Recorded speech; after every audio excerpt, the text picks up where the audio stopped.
weeks before my 4th birthday, I was diagnosed with leukemia. And so health became like the most important thing in my world overnight as a little boy, which is a really unique experience. My mom couldn't like physically pick me up and carry me in. So there was like my first memory in life, it was literally being afraid to die. Yeah, you can take the chemo, but if you're already weak and your immune system sucks and you're not that healthy, it's killing off everything else too. And then now you're navigating both of those things. And I think that's where, regardless of cancer or not, taking care of your health is so important. The best way to beat disease is to prevent it in the first place.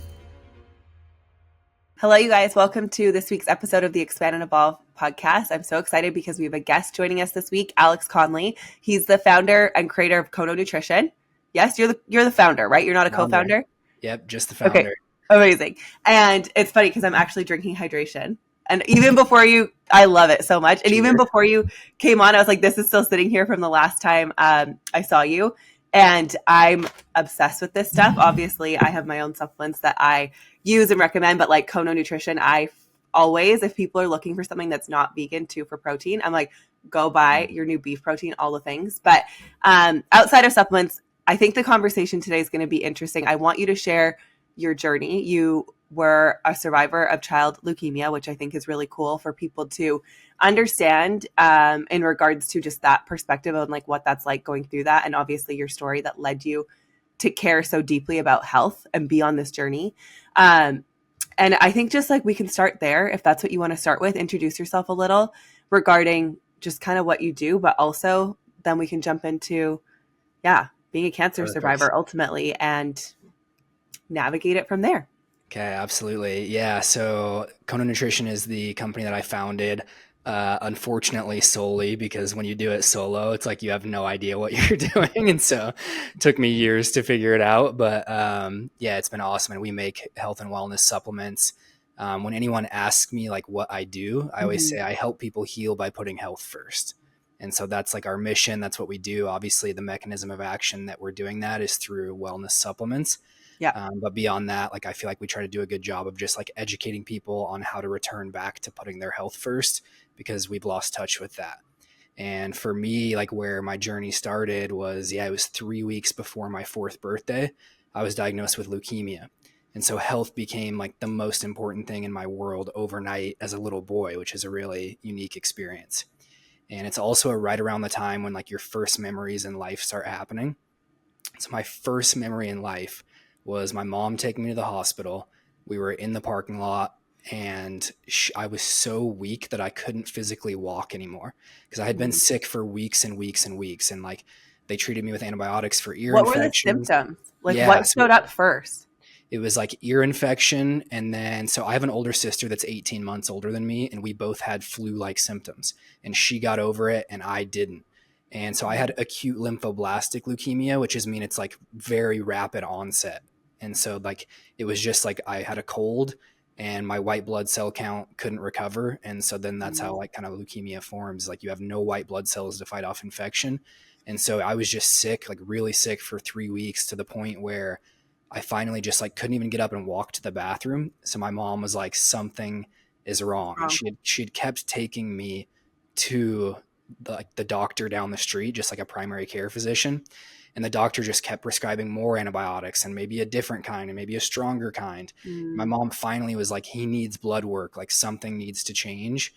And so we drove to the hospital and my mom was like by herself. My dad was at work. He had just started his business. And so he was like, just had to be nose to the grindstone kind of thing.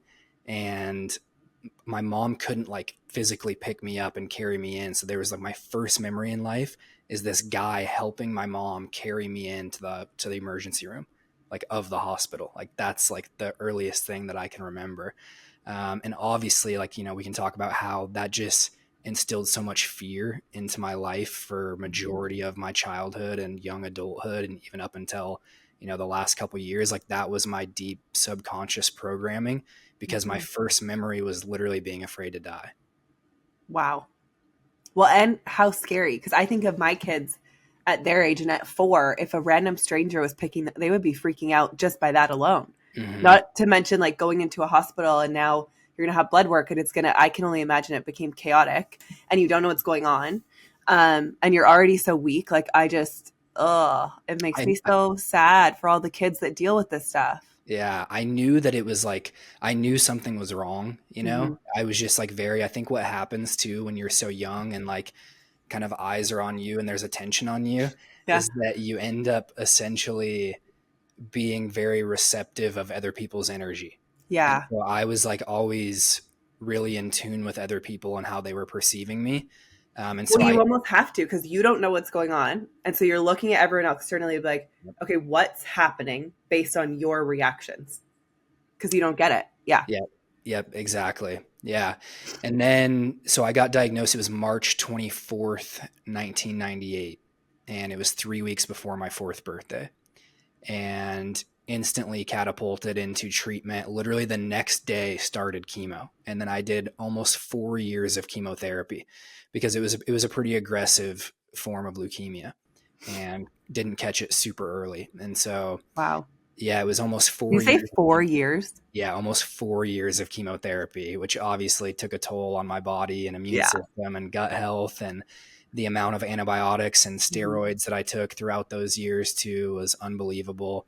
And I think my parents just kind of did everything they could to help me survive it, Right. like we didn't really know any better. We didn't know anything else. And so I got my treatment in a local small town at a local hospital, but I made it through, which is what's most important, obviously. Hmm. And I was officially announced cancer free on my 12th birthday.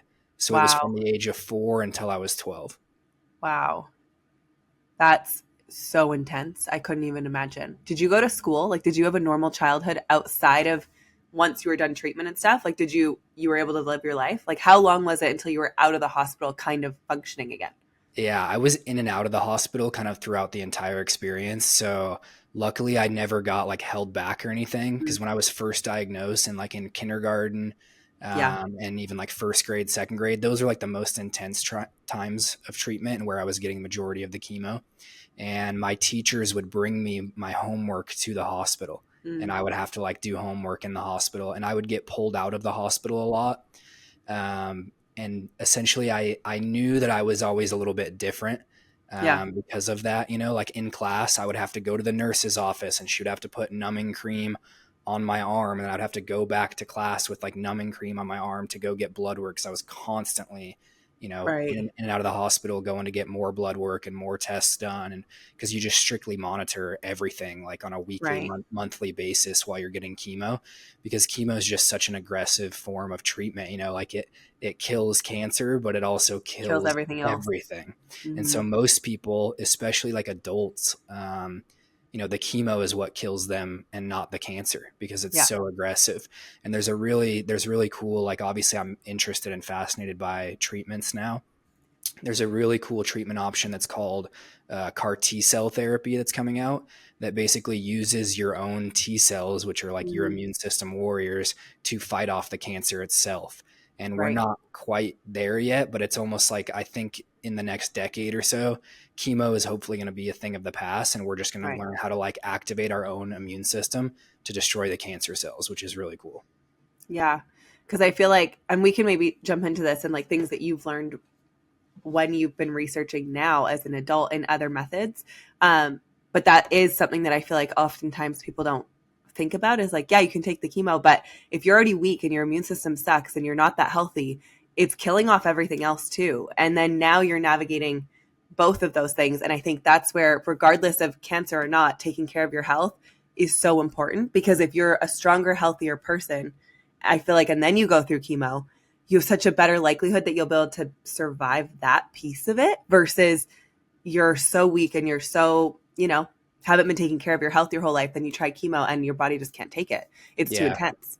Yeah. Yeah. It's why actually like chemotherapy ends up working better on children because I That think makes kids so are much just sense. more resilient and haven't been exposed to all the food and toxins for so long as everyone else and stuff like that. So yeah, chemo, like when I was diagnosed, so back in the late 90s, the survival rate for me was 80%, right around Mm. 80%.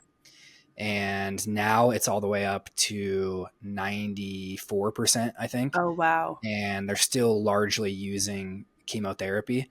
But I heard this crazy stat the other day, at least the US government only 4% of the cancer research funding goes towards pediatric cancer.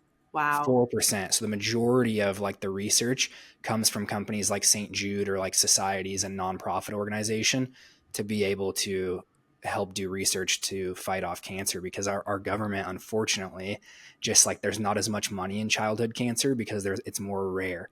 And so it's Right. so sad and so fucking heartbreaking that only 4% of the budget goes towards pediatric cancer, because there's just not money in it. Wow.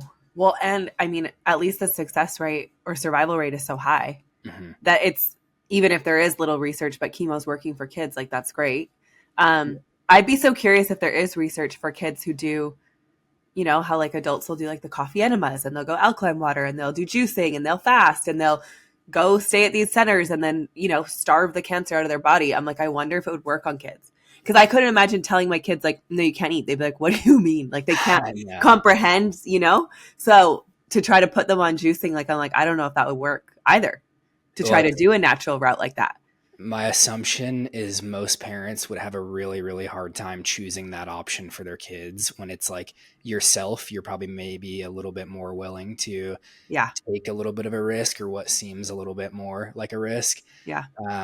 Whereas kids, it's like you maybe just want to try to protect them at all costs. Yeah. And it's like it's a conversation that's a tough one, because it's like, are you protecting them by doing this? And it's, you know, it's Well, and it's then how would you even do a trial? Because like, who's going to put their Yeah. kids into a trial that for juicing? They're going to be like, no, you know? Yeah. I mean, my standpoint now is the best way to beat disease is to prevent it in the first place. Yeah. And it's like the number one. I mean, for me, there's a couple things. Like, one of the big causes of blood cancers is pesticides and herbicides. And it's like, what do we, majority of people feed their children? Goldfish, Pop-Tarts, like the highest sprayed pesticide crops. Okay, wait, go into this. So pesticides, herbicides, what those are for people in case they're not super aware, and then how we're consuming so much of it. Yeah. In our day-to-day. I'll break down even like what the word means. So like pesticide, like side means to kill, like suicide is, right, self-killing. So side is to kill pests, like small bugs and pests. So people spray, you know, thousands of pounds now on every single farm field. And what it does is it essentially kills the bugs from eating the plants first. And herbicides are now the most common because it's to kill weeds. So like herbs. And so glyphosate is an herbicide that most people know as Roundup. Yeah. And that one specifically, there's over 1 billion pounds sprayed all over the planet just of Roundup. And there's a saying in Chinese medicine that says, an organism that destroys its environment destroys itself. And it's literally exactly what we've done, because I mean, like, our earth is our life source, right? The soil is our life source. It gives us our nourishment for every animal, every plant that we consume. And we're spraying now, the total number is 6 billion pounds globally every single year of herbicides, pesticides, rodenticides, insecticides, like all, there's so many different types. And then to take it a step further, essentially what it does, right, it kills everything. And our gut microbiome, like, we have a living organism, an ecosystem. We're full of bugs. Yes, exactly. Like, we're full of bugs. Yeah. And so what do you think it's going to do to your gut? And then your gut is where most of your dopamine is produced. So it's 50% of your dopamine is made in the gut, which is your drive and your motivation. And then 80 to 90% of your serotonin, which is like the feel good, happiness neurotransmitter hormone, that's made in your gut too. So I always tell people, like, if you're eating pesticides, you know, that are sprayed on foods, but essentially anything that's non-organic, then how do you ever expect to like feel happy and have drive and motivation? Because your gut can't produce those neurotransmitters now. Okay. So for people listening too, so organic would guarantee that there's no herbicides, pesticides? Organic guarantees that there's no glyphosate and that it's non GMO, so it can't be genetically modified. But there's still such thing as organic pesticides, but they're oftentimes, it can be anything from like vinegar, different soaps and things like that that are more of like an organic compound. Okay. So, I mean, it's like the best that we can do outside of like growing your own food. Like, I try to shop at a local farmer's market as much as I can. And there's another term beyond that that's called spray free. And that's just like completely nothing. So that's the best option. And then anytime you can find something that says regenerative agriculture is also the best option, because they don't spray anything on regenerative, because regenerative it's so funny. Like we coined a term regenerative agriculture when it literally just means like, don't fuck with nature. Like Literally. just leave it alone and let it do its thing and let it restore to its natural habitat and ecosystem. And then we, of course, label it regenerative agriculture, but it's just like nature itself. It's the It's best. us going back to how it used to be. Yeah. Right? Like I think it's that movie Big Little Farm or something like that. It's in California. Have you watched that movie? No. Okay, it's so good. But basically they took, because California, of course, is so dry, no water, like terrible, just monocrops, right? Like how we have moved towards monocrops. And I see it where I live. I live in a farm town and I drive by it and I'm like, it just looks wrong also. Like you're like, they look just fields and fields and acres of the same thing. And they look so sad. And the dirt is dead. The soil has nothing going on. We have so many cornfields, like all the things. And anyways, watching this movie, how they took all of this acreage and land and turned it into a regenerative farm, and essentially like bringing back the fact that like, okay, you might have an overgrowth of bugs, but you have that because you don't have a balanced ecosystem.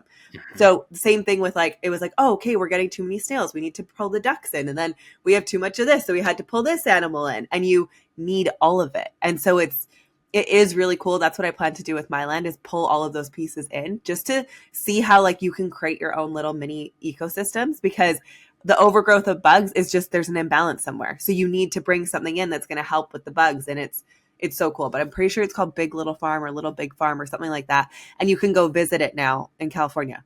Oh, that's awesome. It's That's so so cool. cool. Yeah, Yeah. that's so cool. Well, I love like even just to break it down from a health perspective too. So Chinese medicine has this saying that's like, when we look at Western medicine, they basically are viewing patients as a car part, and the doctor becomes a mechanic. And so Right. now, like in the Western medicine system, when you go to med school, you have over 100 different subspecialties to choose from. So we're breaking the body part into over Mm, 100 different parts, where it's like, I'm an eye doctor, I'm an ear doctor, I'm a throat doctor. It's like, you only have right. like such a niche subspecialty. And so we're breaking the body part into over 100 different parts now. And in Chinese medicine, they always say that basically the doctor acts as a gardener.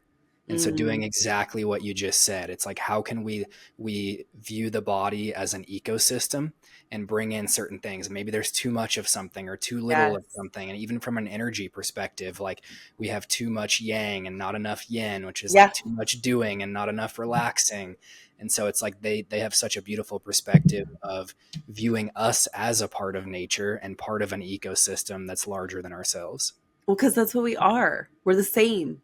Like we're the same as the tree and the grass. I'm like, it's so, we've gotten so far away. Like even I was watching these videos the other day that were showing how you can talk to a plant and it will talk back. Like if you really tune into the energy, it will respond back to you. And like there's so much now that shows when you live in a home where the energy is good and you show love to your plants and you send them love and gratitude, they thrive versus they'll die the same way we die without that love and connection too. And so starting to understand like they are living, breathing organisms also that we get to connect with. And I think we're so disconnected, we don't even pay attention. Where now I'll go for walks and I'm like, you're so beautiful. I'm like saying it in my head, like sending them love and energy to all the plants. Cause I'm like, has anyone acknowledged you today? Like imagine how we feel when we're not acknowledged. Doesn't feel good. Yeah. So I'm totally at that level of hippy dippy where I'm like sending love to the plants as I walk by to make sure they know that I think they're beautiful and I'm grateful and like all of it. Well, it's But it's so it's the same thing as our body, right? We're so disconnected where I feel like we live so externally, we forget that like we get to experience what it's like to be in a living being thing. And it's nourishing and nurturing it, where I think, and you can speak to this too from being in the health space, but for me, coming from fitness and nutrition and like the fitness industry, it's not the health industry. It was so externally motivated in terms of like how you look. And so we were like ruining our bodies for a lot of us in the way that people are exercising. If you competed, most people were on roids. They were like, I know people that have dropped dead on treadmills because they were competing and just wow. crazy stuff. And so for me, I feel like we got so far, we started seeing our body, like you said, the same way doctors are seeing it, as like this external thing, rather than understanding like we're getting the experience of being in it and we need to nourish it and love it and care for it. And health is not the same as fitness and nutrition where I was like calories in and like have this food because then if you don't have calories, you won't gain fat. And it was so mechanical versus, like you said, understanding like it's not about that. And I think we're slowly moving away from that. But I used to do macro coaching and like all of that stuff. And if it fits your macros and all that kind of crap where I was dumping because you're trying to get flavor, all the non-sugar calorie things, like overdosing on that because I'm like, whatever doesn't have calories I can have. And it's like all of it was artificial and crap. So I don't know if you want to speak to that in regards to what I'm just seeing this, like how your thing says ingredients matter.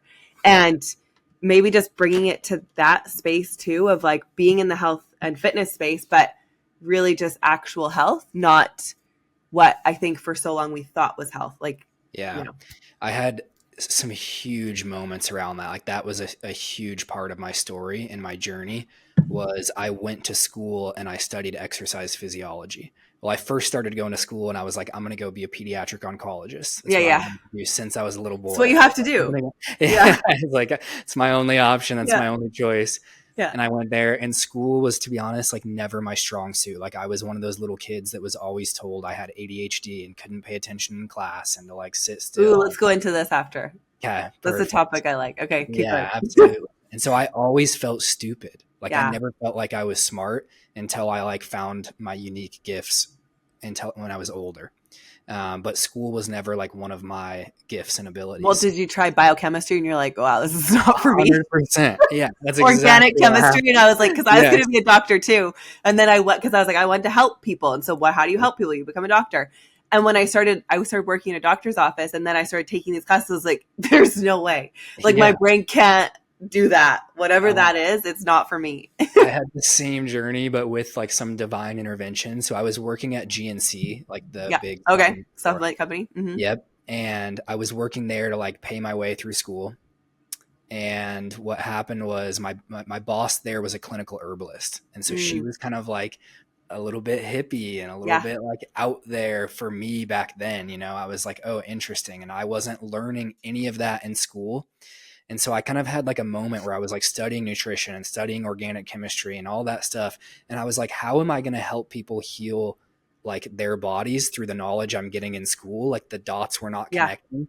And I was sitting there reading books at work of like all these herbal ancient remedies that we used to like heal for all these different ailments. And I'm like, it almost feels like this research is like getting buried and forgotten about. And I found myself like gravitating towards that versus what I was learning in school. And so I pivoted. I ended up studying like biomechanics and exercise physiology because I really love like how the body moves and how the body works. And I found it to be useful still.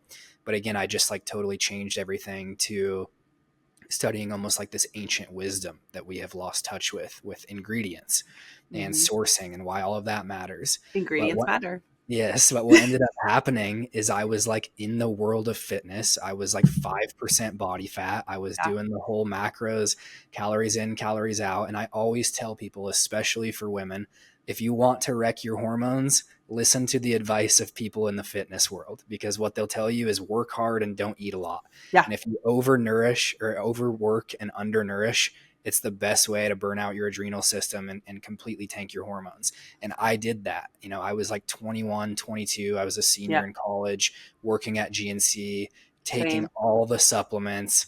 And I was like grind mode, wake up at 4 a.m., hit the gym, go to class, go to work, go home, do it all over again. And I just absolutely burned out and was like, what's wrong? And I went to doctors. You're like, I'm doing everything to get healthy. I should be the epitome of health. But you're like, I feel like shit. And then you're on so much caffeine to try to keep your body from falling asleep because you're so undernourished. I was eating chicken out of a baggie. I would bring my little, what was like that Fit Meals bag. I had all my meals packed. 6 packs. Oh yeah. All of those with my like 4-liter of water. I was the epitome. Oh man, that would be a funny reel actually, to go find that stuff and be like, when you think that this is health. Oh my gosh. I've thought about doing that so many times because I was like, this is what I was eating when I thought I was healthy. Yeah. Which was like the chicken, the rice out of plastic Tupperware, like the same green beans, same food every day, 6 times. Yeah. Oh, so brutal. So what happened is like I got diagnosed with IBS and then chronic fatigue, and I had no idea what that meant and like why I had it. And so then I was like, I really got to start doing my own research. I started like reading books, reading or listening to podcasts. And I just started like completely diving into a different world of functional medicine, this was back in 2016. So there wasn't like that many people talking about it back then. And so I just became like so fascinated with using different supplements and herbs to help me heal, because I knew that like the doctors couldn't give me some deep answers. And what I found was that I had something called SIBO, which is small intestinal bacterial overgrowth. And it turns out that around 70% of people that are diagnosed with IBS actually have SIBO. Mm. And so SIBO is essentially like, yeah, your bacteria seeps into your small intestine where it's not supposed to be. And then it produces excess gas no matter what you eat. It's feeding the bacteria. And so if you feel like bloated and you don't Okay. know why after And every competing meal, days, were you so gassy? all the time. I remember, I like, it was the worst farts ever. Like something's dying inside of you. Yeah. And it's Yeah. also, I don't know if you find this, but people who can overconsume protein because they think like more protein, more protein, more protein. And I'm like, but your body can't break it down. And now I feel like it's rotting inside of you. Yeah. I So don't know what if you found happens is, that, but like, yeah, and I can even explain exactly what happens is it turns into something called methane gas in your gut. So your bacteria will literally not be able to process all of it, and they turn it into methane gas, and therefore you fart a lot or you get constipated, have diarrhea, and it's like really smelly, gross, sulfur-like yeah, farts. methane. Yep, exactly. Literally. Yep. Yeah. Yep. And so, yeah, that's what literally happens. And that oftentimes is a sign of SIBO too. And so you have to Mm. kind of like clear that excess bacteria out. And I used, all these ancient herbal remedies to do that when at Western medicine, like couldn't give me any answers. So I completely shifted things.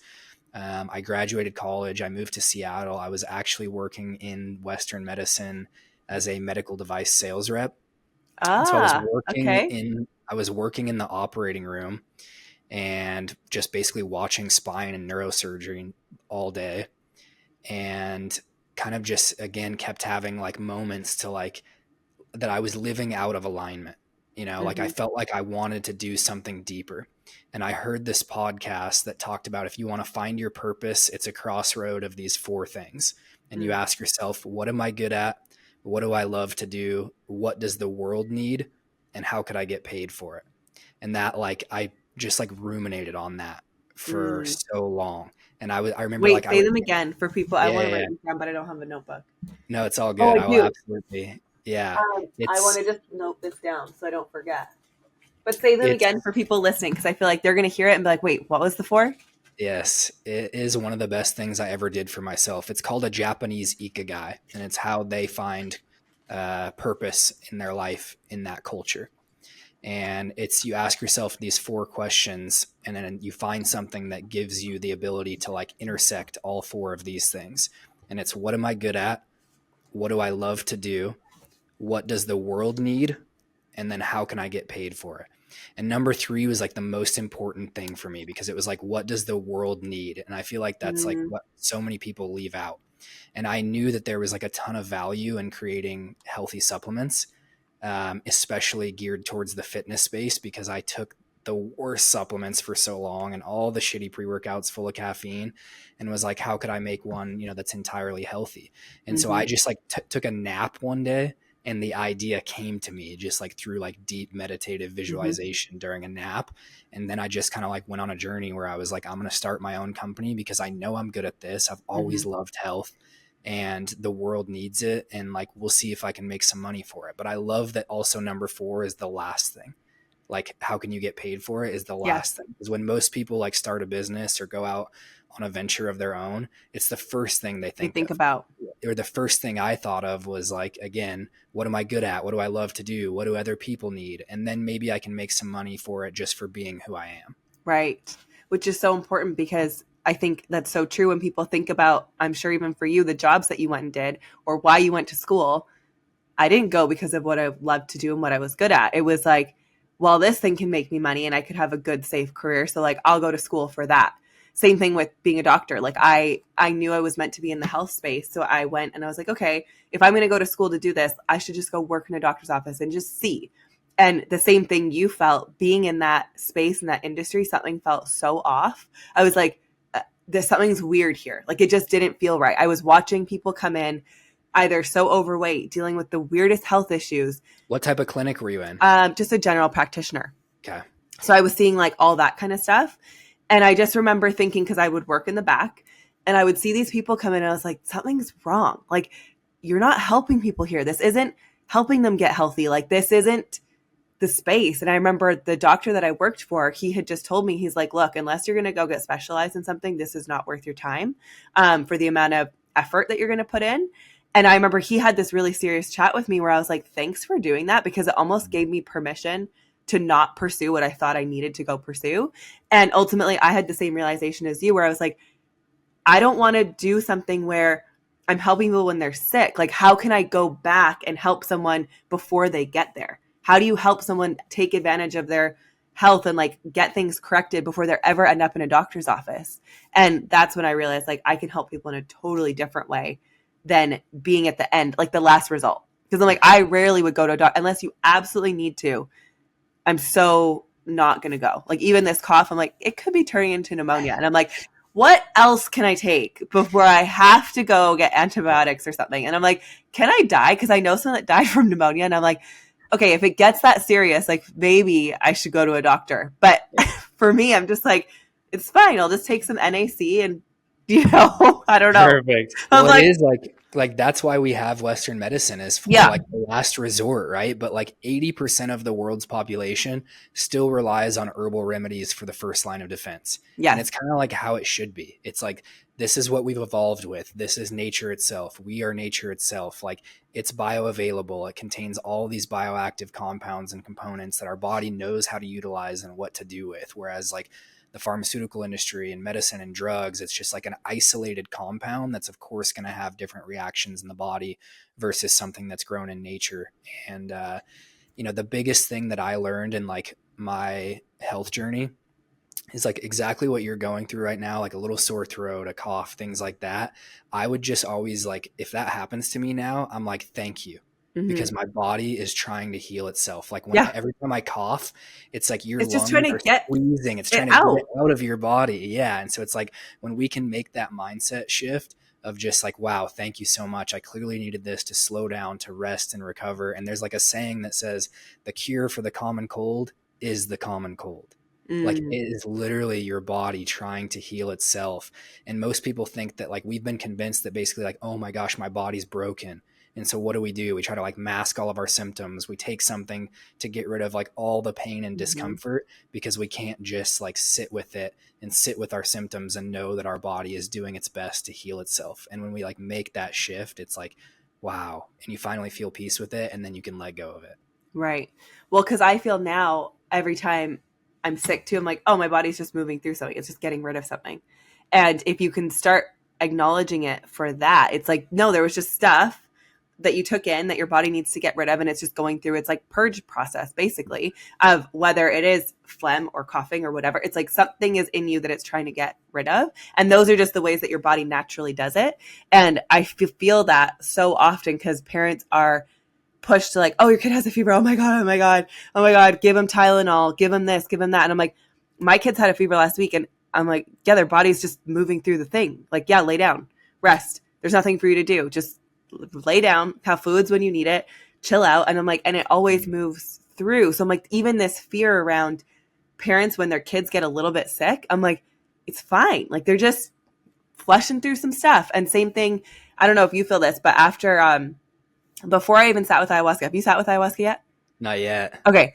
So before I did, it was like a year before I got wildly sick and was puking, and I don't normally puke. And I remember sitting in it being like, wait, this feels like I'm releasing something. And I had this appreciation for what if every time, because it was horrible. I was like, what if every time I was like, thank you for getting rid of whatever needed to be out of my Yeah. body. Like, thank you for having these mechanisms to get whatever isn't serving me out.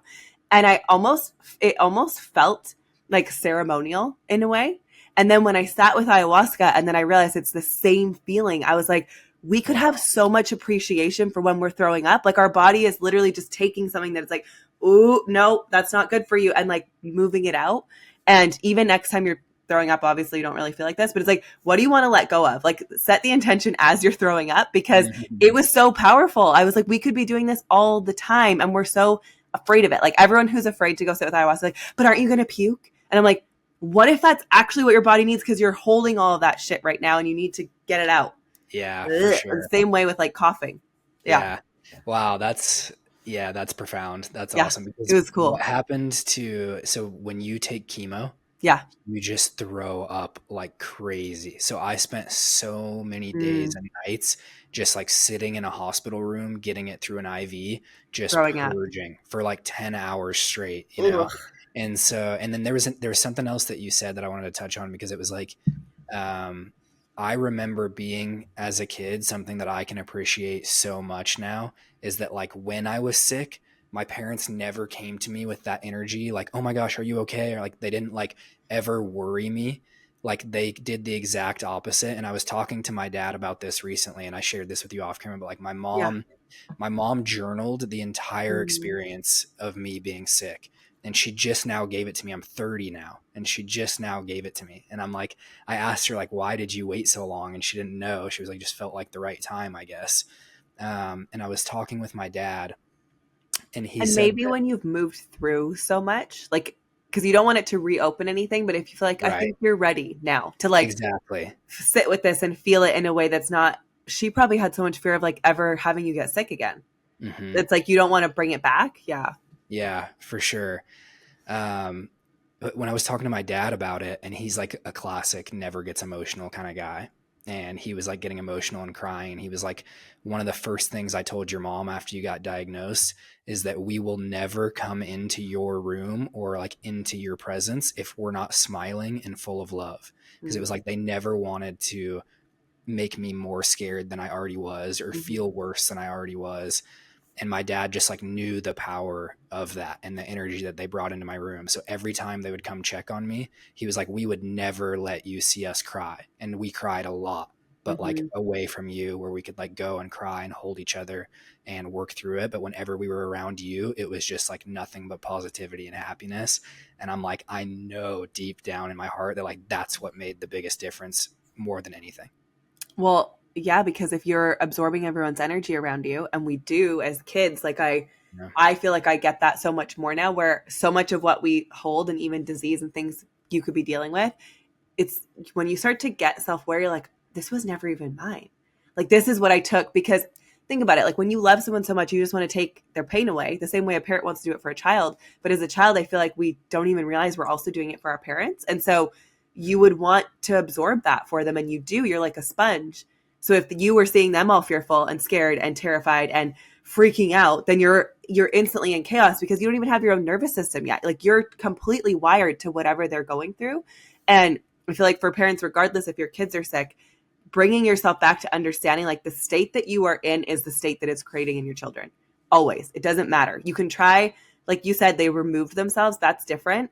But if you're in that chaotic state all the time around your kids, like that's what they're going to be hardwired to feel. And then I feel like they try to take that on to take it away from the parent. And it just creates this like, it's why so many people are in healing now. It's from all Hmm. that stuff. So it's like bringing the self-awareness to it as a parent or before you Yeah. become a parent so that you can be so aware with your kids because it's so true. And I feel like my kids see me cry, but it's so different where if I'm feeling sad, I'm like, I'm just feeling sad today, just like you do. But they're like, oh yeah, okay. Like it's almost healthy. But when you're Yeah. sick like that, you would know it's because of you. Like you would feel that. And then now you're absorbing the weight of that. And that's not going to help you heal.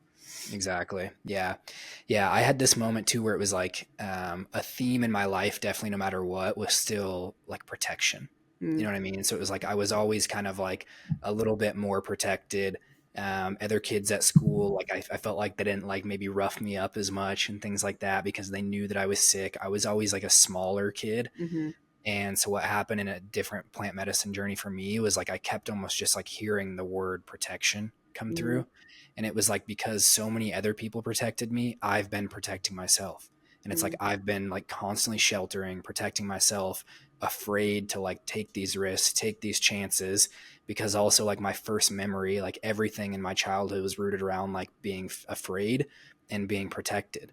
And so mm-hmm. I had to like unlearn all of that deep subconscious programming to Well, and like to step feel out of safe fear. instead of Yeah. just protected, it's like, no, you can be safe Yeah. even if you're not being safe, like it's like taking those risks, like that would be hard because you've always had to be so, but I'm protected and guarded. Yeah. Yep, so profound. Yeah, that one So was a wild. big one for me. The Yeah. the getting rid of protecting myself in order to take some big leaps and steps, and that was like a huge thing. Like I've been able to do it in business easier than other areas of my life Yeah. too. Now it's like, okay, I gotta, get rid of the protection in relationships and Mm. all of this stuff, and like get rid of the guard that I maybe have and the walls that I have built up. And so I'm still on Ooh, that journey yeah. very Because you'd much. But realize you're like, shit, I've been protecting myself my whole life. yep. Because no matter what, if you feel that, it's going to impact health, relationships, business, whatever.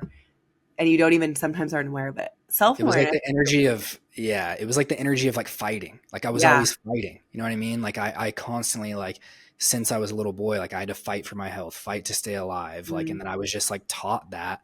And so like the just like letting go and allowing was so unique and different for me. Mm-hmm. That's been a huge journey for me now because Wow. it's like I was always like everything I ever knew was like how to fight for your health.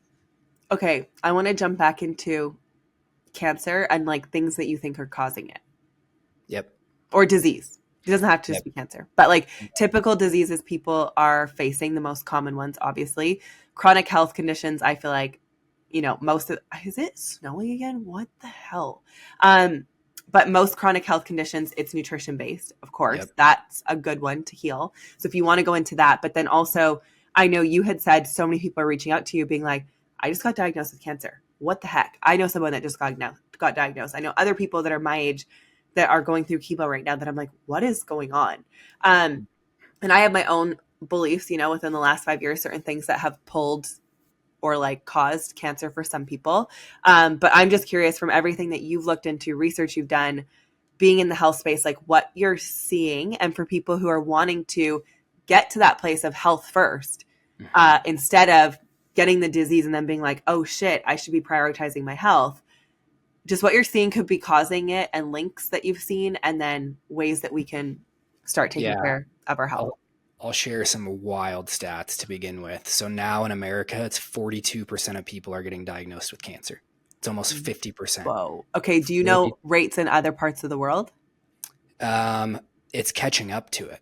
It's not that Interesting. high, but it's like cancer is definitely spreading elsewhere as well. Like everything's on the rise, but Okay. because American culture has huge impact all over the world too with diet and with like these big food corporations and processed food corporations like Coca-Cola is everywhere now. Yeah. People didn't used to drink all the soda in Europe, and now it's like they're ingraining themselves there and things like that. So that's definitely a part of it. But there was a really interesting study from the Lancet journal that said, because it's 60% of people now have heart disease Wow. and 60% of people now have chronic disease, and then it's like 40% of people have two or more chronic diseases. So like the majority of our population is very, very sick. And there was a study published in the That's Lancet crazy. If Journal. you were to think of what, like 4 out of 10 or like 6 out of 10, like that's a Yeah. lot when you put 10 people in a room. Yep. Wow. Yep. It's yeah, more than half are like Mhm. chronically ill. And there was basically, it's cool that we have the data to say this, even though we don't need it, but food is now the number one killer on the planet.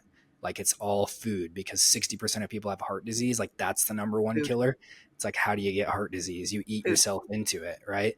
And so for the first time ever, it's like we're, instead of living in scarcity, we're living in like overconsumption. Yeah. And the way that that happened is like, unfortunately, the processed food company was actually founded by the cigarette company. And so it was in like the 1980s where the tobacco companies had to start shifting their labels to saying this product causes cancer because they realized that it did. And so then unfortunately what happened is like the tobacco companies, it was like the three largest merger and acquisition deals in world history in the late 80s, where the tobacco companies bought food companies. And then they brought over all of their scientists that make these addictive compounds and chemicals and had the scientists get to work on processed foods.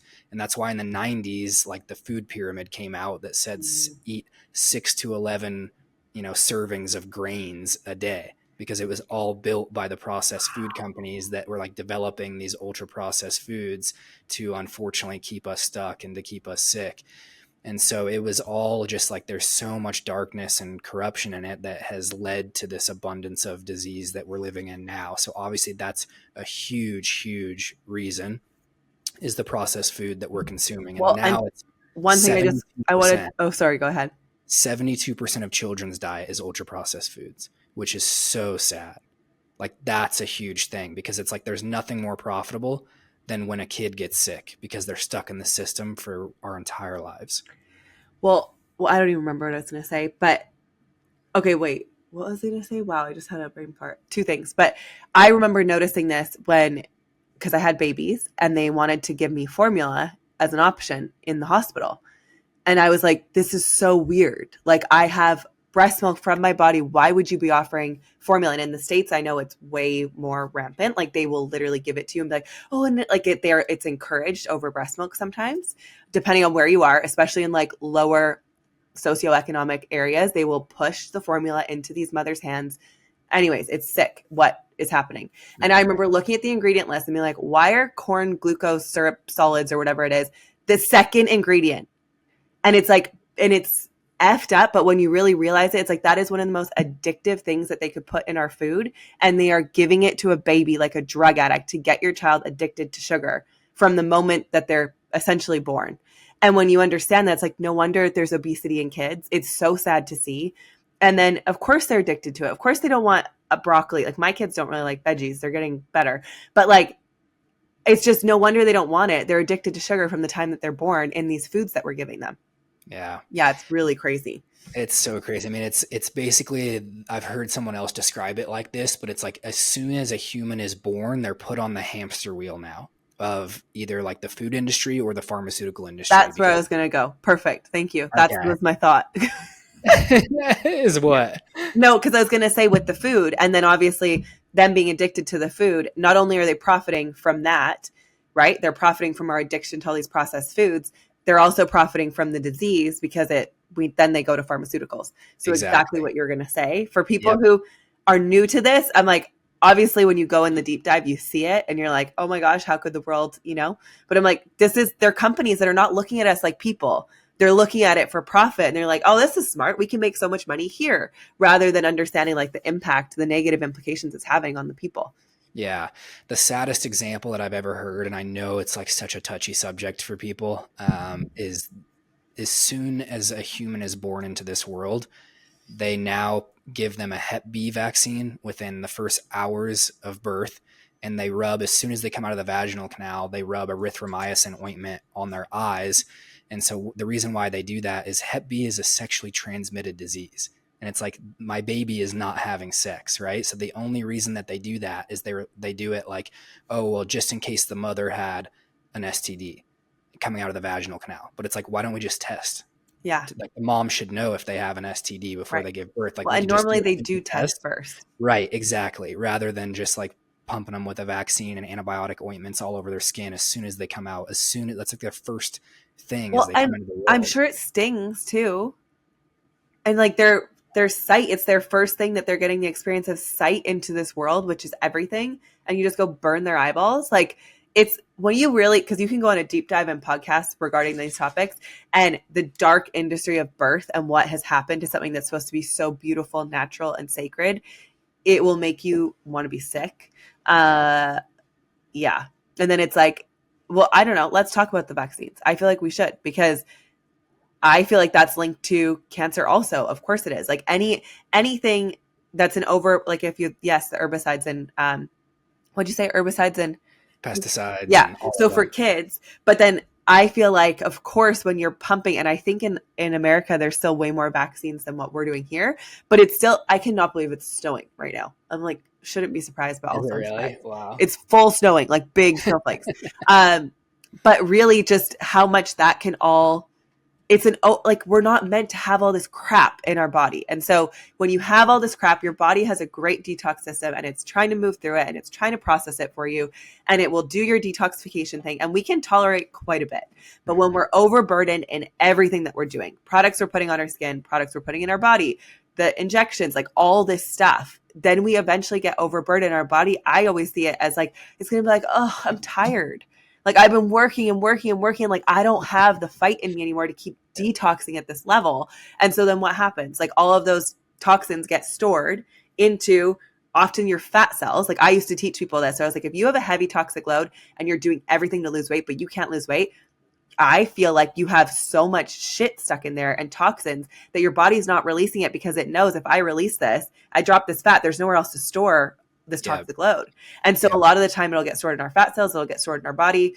And then it's up to us to try to detox and reduce the toxic load for it to process. So if you want to go into that and vaccines, Yeah. I'm happy to talk about anything on Yeah, this. absolutely. Well, I mean, to your point, like fat storing toxins is a very real thing because what happens oftentimes is when like overweight or obese people lose weight too fast, their fat just starts like purging Yeah. and releasing a bunch of toxins into their body and they get really, really sick. And then the other thing that unfortunately happens with kids is like kids don't have a developed detox and lymphatic system like we have yet. It hasn't fully developed. And so I think that that's why kids are probably more prone to maybe certain diseases and things like that, as their detox pathways haven't fully opened up. Mm-hmm. And so I think it's a really important thing. And like, it's like we know this now because it's like majority of the vaccines they removed mercury from it. Like so there was it's called thermal, and it was a type of mercury that was in a bunch of the vaccines. And as of like 2002, they removed a bunch of them because they knew that it was causing issues, right? And there's still a couple of them that still have that, and one of them is just like the seasonal flu vaccine. It's like, why is mercury still in there? Like we know that it got removed in 2002 from all the other ones. And so there's a whole bunch of toxins that are in there. And unfortunately, like It's just, just so sad because I'm like, and then they market it to these poor elderly people who are already weak. And then you wonder why they're dying from the flu. Like, anyways. yeah, it is. It's really sad. So I can, I guess, just speak from my personal experience because when I was going through chemo and really sick, I was not allowed to get vaccines. Like that's how hard vaccines are on the body, on the immune system, like you just said. And so like they specifically told me, do not get any vaccines. And so then after I turned 12, my mom was like, he should probably go get the flu vaccine. Like he can get them now. And like, everyone tells you to go do it. Yeah. They were worried that I was going to like get sick again. And so it's like, go get it. And I was going on a road trip with my dad up to northern Idaho, and we stopped and got the flu shot on the way out of town. And I had like the most intense, severe reaction of like full Yep. body sweat breaking out. And like my body could not handle it because it's like my detox pathways were probably a little bit damaged from the chemo. Yep. And just like my body wasn't used to getting vaccines because I hadn't had them before. And so in that Mm. moment, I was like, I'm not a like vaccine guy. Like they Yeah. don't do well with me. And I know that, but like people don't have to go through like in today's world, like you don't have to go through the chemo to destroy your detox pathways. It's like you can destroy your detox pathways, just from the environment that we live in, the radiation that you get from like if you live near cell towers, and like there's so many different things that could be potential causes of damaging your detox pathways. And then you get vaccines and your body can't detox it properly. And it's like, yeah, it's just unfortunately it's almost like a religion where like you can't talk about it, and we really need to, We need because it's to. like all we're trying to do is to like know the right thing and to like protect our kids, and like maybe they're not all bad but maybe they're not all good. And so it's like, Well, why can't we talk about it? what I was going to say too, because I think it really depends on the individual. And I don't know if you've found this or you've done any research on this, but like obviously some kids have horrendous vaccine reactions. Like it takes away their speech. They end up fully autistic on the like where they're non-functioning. It can make you nonverbal. It can have all of these different issues. It can cause cancer. Like it can have serious implications. And then other kids are totally fine. And so I wonder sometimes too if it's maybe the health of the parent or like how much vaccine. I've heard studies like this where how much was in our system as the mother of the vaccines already. So if we didn't have a whole bunch or we didn't have a bunch of those things still within our systems or different genes or whatever, then our babies can tolerate the vaccine. But if it was all passed down to the baby already, and then you add the vaccine on top of it, it overburdens their system. I mean, And crazy example of even that is that like we now have data and studies out there that show that women that are pregnant that drink more artificial sweeteners, their children are much more likely to have ADHD and autism. So like mm, neurodevelopmental disorders because of the artificial sweeteners disrupting the gut brain pathways. And so like even that as a mom can affect your children. And we have right. data that shows that. Well, and I know for me, like I had that feeling, well, this is perfect. We can go back into ADHD.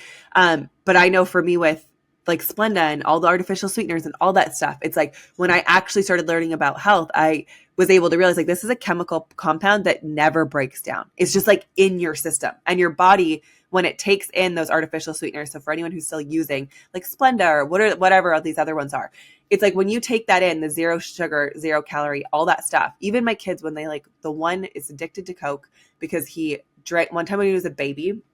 His dad was carrying him inside, and he didn't know that he had gotten his mouth on the soda, Oh and my he gosh. chugged the whole thing.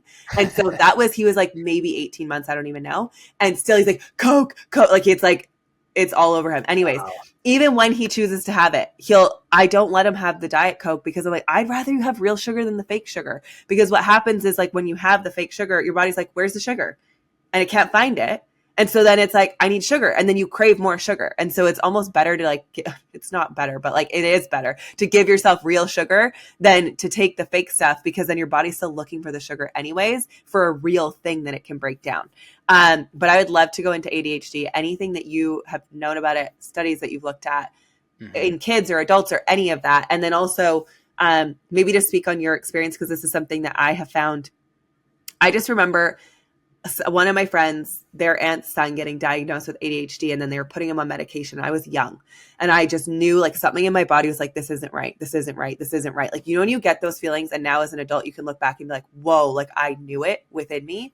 And I think of all the boys, especially, obviously girls deal with this too, but boys a lot of the time in the traditional school system are put on ADHD meds to try to get them to function in that way. And so many people I know that have ADHD are awesome entrepreneurs. Like, they are incredible at making shit happen and getting things done and creating awesome, cool, different ideas. And it's like, I just calling it a disorder even in itself, I'm like, I don't know. And then I just go with the meds where I'm like, I don't think that that's the answer. And if, like you said, the gut brain axis, it's like, can we heal that? And then would it make it go away? And then I also think it's trauma for a lot of people. Like, their ADHD is it's their avoidant mechanism. It's their way of their brain constantly avoiding having to be with themselves. So there's so many layers to this that I would be curious your insights, perspectives, what you found. I think that we're going to realize that the Adderall epidemic is going to be the next opioid epidemic. Like, we have been just handing it out like candy. And there's some really interesting research that shows that children that were prescribed ADHD medication like Adderall, Vyvanse, Ritalin, all of those ones, they're 5 times more likely to have psychosis. And so what happens is those drugs play on the dopamine pathways, and they're amphetamines. Like, they're a type of amphetamine that we're giving to children who already have an abundance of dopamine. Like, that's like your drive and motivation in your brain. And so it's like they think that that's the reason maybe why kids can't pay attention, is because they don't have enough dopamine. And when you you're just not making them happy in your environment. Your environment sucks. That's actually why. Nailed it. Yeah. Nailed it. Yeah. It's really sad. It's really crazy, because you basically flood the brain with this synthetic form of dopamine. So of course, maybe that's going to help you like lock in a little bit more and have a little bit more drive and motivation. But when you have excess dopamine, especially from this like synthetic form, like that's what leads to people going manic. And so that you're 5 times more likely to have mania when you take those prescription drugs. And so the other thing that like this saying is like one of my favorite of all time. If you take an animal and deprive them of sunlight and put them in a cage, that animal will go crazy. What are we doing to our children? We're putting them inside a classroom all day, every day, basically caging them up with like hardly any time outside. And then we just like automatically label them if they're not able to like sit and stay this whole entire day. And that was me. Like, I got kicked out of class all the time. And then it was like programmed in me that I was a bad kid, right? Because I was really social. Like, I wanted to go interact and like talk to people. And now it turns out like that's one of my gifts. Like, I love connecting with people. I love people. I love speaking, like educating. Like, that's what I was gifted at. And it was like stunted from me because I didn't fit in that environment. Okay. Now, see, I listen and then I forget what I was going to ask because I had a thought come up. I remember. Because obviously if it can link to people going manic, I feel like if you're getting this fake dopamine hit also, I would assume it leads to different addictions and depression. Is there studies around that? Because I can only imagine like a kid at 5, 6, 7, 8 on these fake dopamine meds. Now you're a teenager or an adult. How are you finding your dopamine? What's going to give you the hit? Like regular life, I feel like is not going to be enough. And then now what do you have? Like, I feel like you have all these boys who are wildly addicted to pornography or video games or these like really extreme things because regular life, like they can't feel anything. I feel like we're desensitizing them through feeling. I don't know. I feel like there's a lot of layers there, but I'm curious with the ADHD meds and things like that, because I even think of adults I know that now, because it's become such a trend, I would say on Instagram of being like, oh, ADHD. And it's like giving them this victim consciousness of like, oh, I have it too. Oh, life is so hard. Yeah. And so I'm like, but they're taking these meds where I'm like, how's your life when you're not on it? Well, now you think you need that thing to be able to function, to be happy, to do all these things. And I'm like, it's just, exactly like you said, the hamster wheel. It's like, now where do you stop and where do you get off? Yeah. I mean, you're 100% right. Like the easiest way to explain it is what goes up must come down, right? So there's no doubt that they're going to feel depressed afterwards. It's why most people, even when people like use, like I was in a fraternity in college, people used Adderall all the time as like a street drug or a study drug or whatever. Like when it's not prescribed to us, like people were constantly taking Adderall, and it's like you stay up all night, you study, whatever, or you like, even if you don't stay up all night, it's like you're going to lock in for 8 hours and you're going to be up here. And so your body has no choice because, again, your body is like this perfectly created self-balancing, self-healing machine. And so what goes up must come down. And so you crash into like a really dark depression afterwards because you've been flooding your brain with like so much drive, so much motivation, so much dopamine that your body just like has to rebalance itself. And you went so sky high that now it has to come back to the low. And it's why anxiety and depression always go together, because it's like your nervous system counteracting each other. So like if you've been an anxious person and struggled with anxiety for years, most people will usually struggle with a bout of depression because you've been so anxious for so long and stuck in sympathetic nervous system that now the body goes, oh my gosh, we can't be in sympathetic anymore or we're going to die. And so we have to, it's like your body forcing you to rest. And that's why depression kicks in. And that's why those two like always go hand in hand together. So you're waving because it's like it's your body's way of being like, okay, you're on a high and you're on a low versus just being neutral and happy. Exactly. But it's like it's one and the same. It's just a more extreme version of both. Wow. It has to force yourself to rest. You know what I mean? Because like anyone out there that's listening that struggled with anxiety or just like heightened nervous system for a long time, which is majority of people, like including myself.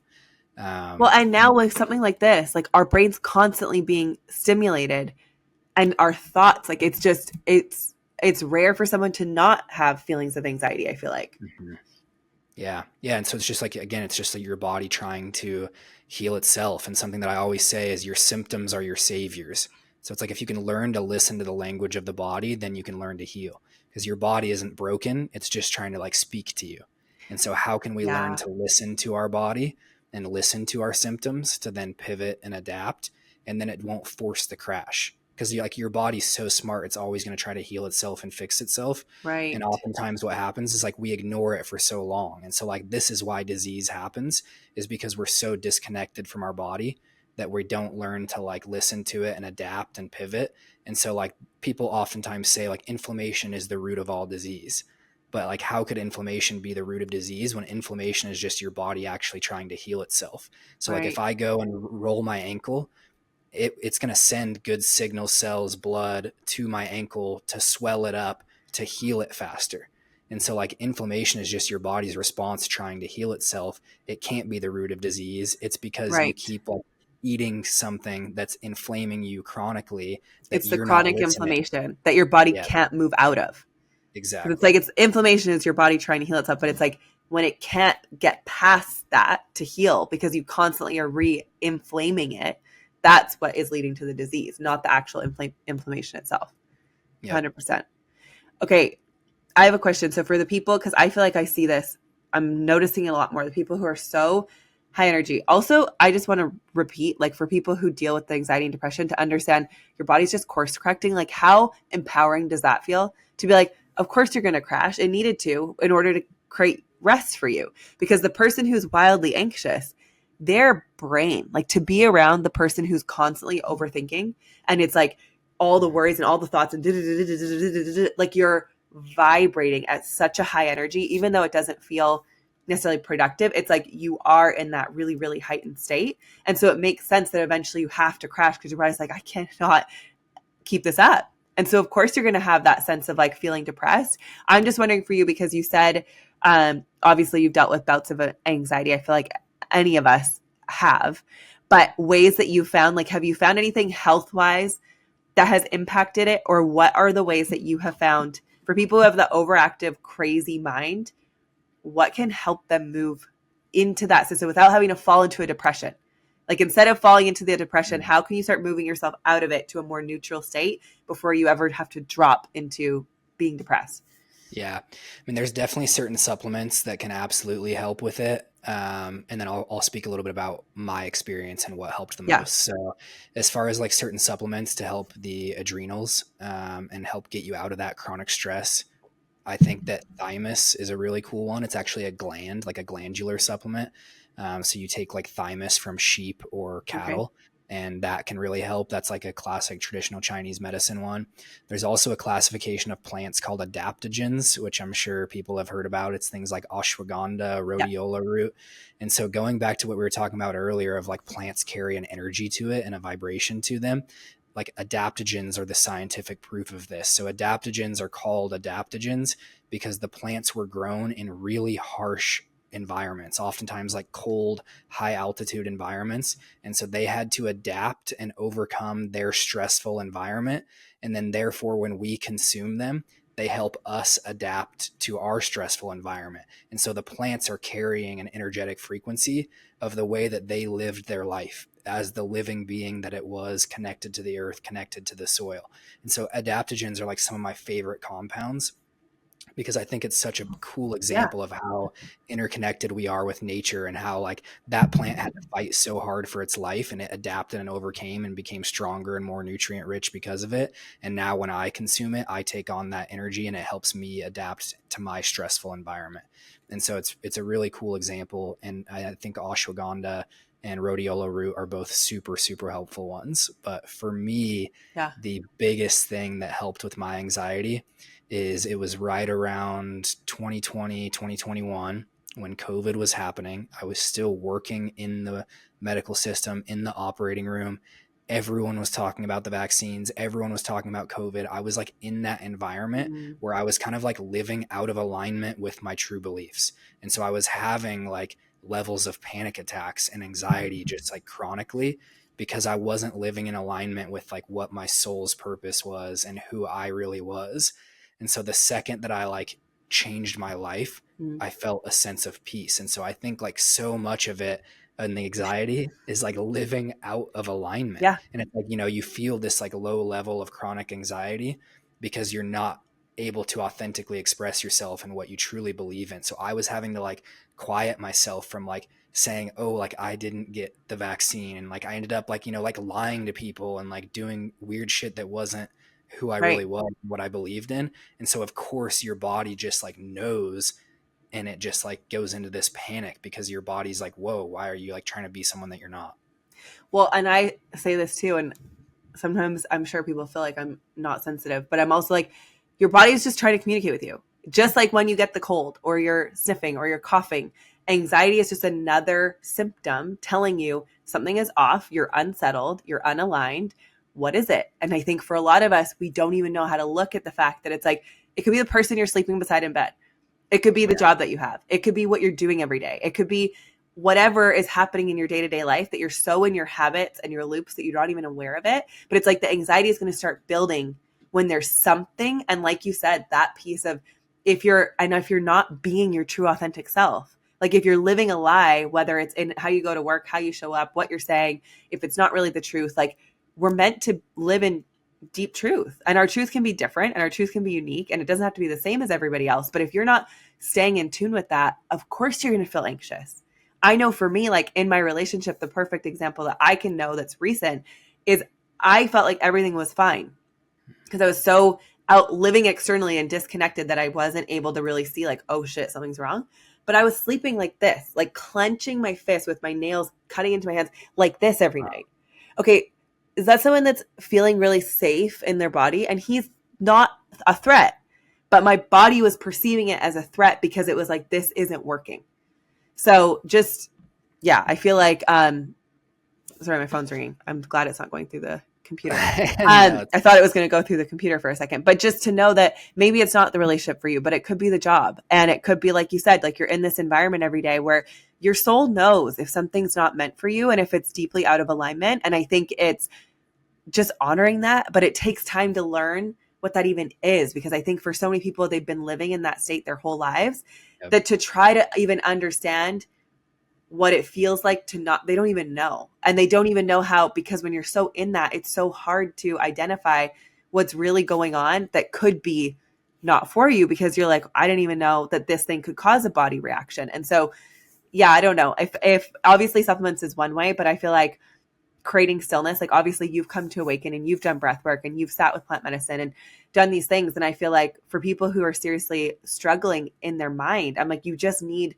practices that'll take you out of the mind. And so it's like, what practice for you brings you into your body, and how can you bring more of that into your day to day? And once you find it, because I think it's different for everybody, it could be a nature walk, it could be yoga, it could be breath work, it could be whatever. But what brings you a little bit out of here and into your body? And if you can keep incorporating that, I feel like it slowly helps you start knowing how to listen again. Mm-hmm. Well, I think like there's a really fascinating concept that's called The Body Keeps Score. Yes. And it's a phenomenal book for people that want to learn about like how trauma affects us all and stores in the body. And this makes me like empathize with people a little bit more, I guess, because it's like, I heard this story once. I was at a neuroscience conference, and there was this guy that was a neuroscientist there from Australia. And he was giving the example of how much the body keeps score and how much our nervous system, when unregulated for so long, can just like trigger at any moment without us even knowing about it. And in Australia, they call like nature the bush, you know? So Yeah. he's like, I'm out walking in the bush. Yeah. He's with some friends and they're going on a camping trip, and he's on this trail and something like snaps on his leg, and he thinks it's just like a twig that breaks and hurts his leg a little bit. And so he doesn't even like slow down. He just like keeps walking with his friends and stuff like that. He goes, he sets up his camp, he's setting up his tent, and he just completely blacks out, passes out. And it turns out he got bit by one of the most poisonous snakes in Australia. And his nervous system didn't like react to that pain and Right. that like happen experience, because it like didn't know that it was a threat, right? Like a perceived threat. So the nervous system is what like responds to the threats. Right. And so it was like 5 to 10 years later, he's out on a walk again in the bush, and he's with some friends and feels a little, Yeah. you know, something snap on his leg. And he freaks out, screaming. He's crying. He's like, this is the worst pain I've ever been in my entire life. Wow. And he's holding his leg and like screaming. It And reactivated his friends are like, oh my gosh, what's happening? What's happening? And he pulls his hand away, and it's like the tiniest little scratch. And it's like, that's the power in the nervous system, right? Is it's like, Yeah. I heard this really beautiful quote that basically like the sympathetic nervous system is the fight or flight response. And so the sympathetic, it basically means sympathy. And so in order to like master regulating your nervous system, you have to have sympathy for your emotions. Mm-hmm. And so it's like, if you can't manage your emotions, you won't be able to regulate your nervous system. And that's why like the ultimate work is learning how to like let emotions work through your body, because then it won't store, and then you won't keep having experiences like that where it just like you have bouts of releases kind of thing. And so it's a really, really fascinating concept, because it is true. Like when you've been stuck in it for so long and like storing emotions, the body, you won't know when you're it's just so unaware that you're even doing it. You're so used to it. Like that I used to just be like, oh, I kind of feel like I could cry. And then like I would store it and then go be busy doing something else. Like I was like, oh, that's weird. And I wouldn't let myself feel it, because I was like, who has time for that? Like, that's weird. And what does it mean about me if I feel sad? Like, what's wrong with me? I thought it meant something bad.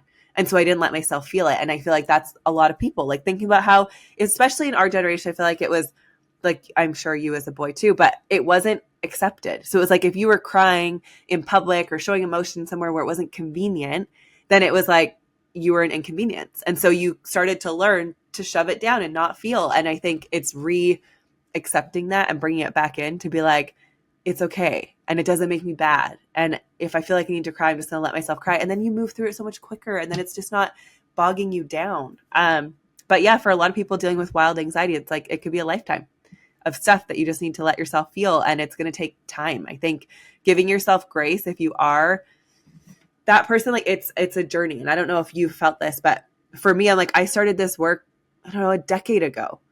And I'm like, it's slowly a build to get to the place where like, you know how to handle it when an emotion comes up. Like I don't go into avoidant tendencies anymore. I still will think about it. Like I don't really want to, it's kind of inconvenient. It's inconvenient. And then I'm like, just carve out time to sit with it, like journal or read or cry or whatever you need to do. And then by the next day, it's totally fine. You feel completely refreshed and rejuvenated and it's all good. But it's giving yourself the space and the permission to feel is the whole thing absolutely. to learn. Yep. Yeah. Yep. You nailed it. Yep. It's again, like we do this in every area of our life because we've been taught that essentially like our symptoms are bad. Right. Like that's why we reach for the pill. That's Or why the we Tylenol ignore or our the, feelings. Yeah. Yeah. Yeah. And it's like, even with our emotions, it's like, those are bad. You don't need to deal with those. Like, that's why we mask everything and we mask our symptoms. But if we learn to listen to the symptoms, everything in our life changes. It's that simple. Love. Okay. So I don't know if you want to speak any more on Kono and just where people can find you, maybe like what you guys offer, what you do. Obviously, we'll put your links in the show notes. But yeah. Yeah, amazing. So I'm happy to I guess, Sorry. just speak a little bit. That's okay. I guess I can speak to like the hydration product since you love that one so much specifically. So Love it. that product is actually our best selling product, and 10 I'm million so of them all thank the you. time. Yeah, I'm like so big and intentional on sourcing because again, like going back to how like plants carry an energy to them, and what we consume matters. And so what we do is we source sea salt from an ancient seabed in Utah that has over 60 minerals in it. And then the magnesium that we sourced is harvested from seawater extracts off the coast of Ireland. And we harvest it 650 feet below the depths of the Pacific Ocean. So there's no contaminants. It's just pure seawater extract that has over 70 trace minerals in it. And that's what's responsible for like the fluid regulation and fluid balance in our body. And so it helps your body, regulate its fluid balance. And then we also use silica, which is a traditional Chinese medicine secret for beauty. And so they use bamboo for silica because the reason why people put cucumbers under their eyes forever is because cucumbers are one of nature's highest sources of silica. And so that's what it does, is it brings fluids into the skin and then like depuffs and gives you that like nice glowy look. And so we use bamboo silica in the electrolyte formula to help hydrate the skin, the hair, the nails, the tissues. And it's kind of like, we hydrate ourselves from the inside out. And so we use that as an ingredient. And I just try to like create the most holistic formulas that we possibly can with the most love, care, and intention that we possibly can. And that's why, everything we say is all about health first and how we help people heal. Can you speak to, I know we've been on here for a while, but like the hydration, the benefits? Because I think for some people, they're like, I drink water. What's the issue? Yeah, exactly. So I think most of the water now worldwide is unfortunately contains contaminants and toxins and pollutants, because what happens is the 6 billion pounds of pesticides we spray all over our planet gets into our river supply, our drinking water supply. And so now, unfortunately, it's just like, we've contaminated so much of our water supply in majority of places around the world. And so then what I usually recommend to people is they filter their water. But water is what's called the universal solvent, which means it pulls into contact whatever it, picks up on. And so that's why on Earth's surface, naturally, water should pick up on like clays and rocks and all these minerals and electrolytes. And electrolytes just means like it gives it that electric charge to it. It makes water a living being and gives it structure. And so when you filter your water, you're filtering out the contaminants and the bad, but you're also filtering out the good and the minerals and the electrolytes. And so that's why we built this product, is to be like a daily driver to remineralize your water and give it the structure it needs, and essentially take it from being like dead water to alive water again, and giving it some structure and charge, bringing it back to life, helping your body retain the moisture and the water that it needs. That way you're not just, peeing it out all day. Which is so good. Okay. And then does it help people with their skin joints? Like what can they expect that's going to feel better when you actually start drinking alive water that has nutrients and minerals versus dead water? I think that they'll notice a huge energy, less brain fog, Mm. less fatigue, less afternoon crash. Like we're such a mineral deficient society because our soil is so deficient of it as well.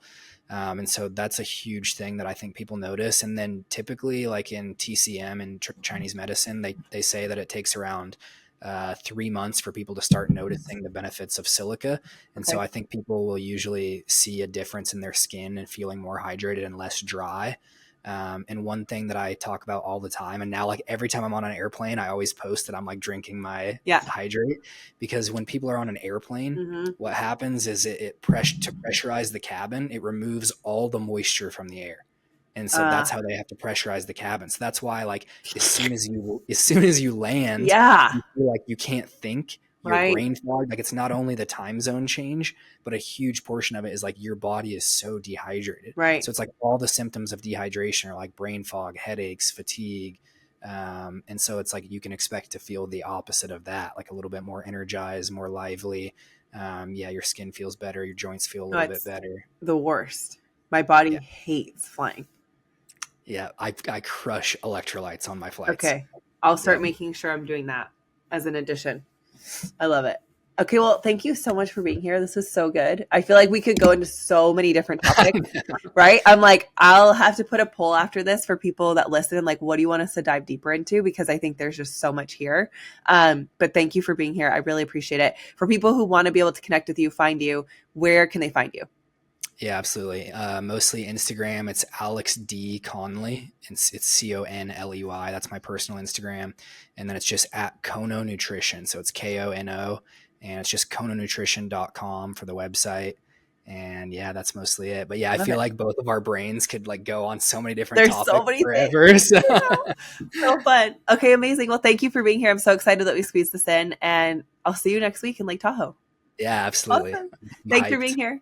You're welcome. Bye. Thanks.